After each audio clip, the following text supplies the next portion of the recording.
Wait wait wait wait, আপনারা নাকি বাংলাদেশের সব থেকে দামি বাইকগুলো বিক্রি করেন? Yes. So come on. R15M BS7 5,70,000 টাকার বাইক। 5 লক্ষ টাকা। মাত্র 5 লক্ষ টাকা? Come on. Indonesian R15M silver 7,10,000 টাকার বাইক। 5,70,000 টাকা। 5,70,000 টাকা মাত্র এই দুইটাই? So look, R15M WGP 7,20,000 টাকার বাইক। 6 লক্ষ টাকা। 10 বছরের ব্যাপার, 24-এর মডেল।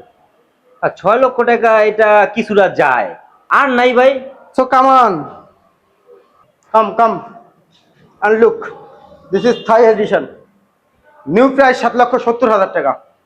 Used price 5,70,000 টাকা। 2 লক্ষ টাকা ডিসকাউন্ট। 5,70,000 টাকা? না, এটা ঠিক আছে, কিছুটা যায় ভাই। আর নাই ভাই, এই কয়টাই? Come on. Hello. Look. This is R15M Carbon Indonesian version. 7,10,000 টাকার বাইক। 6,40,000 টাকা। আরো কয়েকটা দেখান ভাই। কেন, আপনার কয়টা লাগবে? বাইক তো ভাই কিনবো একটাই। তো অনেকগুলোই তো দেখাইলাম। আজকে তো ভাই দেখতে আসছি। ও আচ্ছা। তো যখন কিনতে আসবেন তখন আরো বাইক দেখাবো, আপাতত এগুলোই দেখেন। ঠিক আছে ভাই।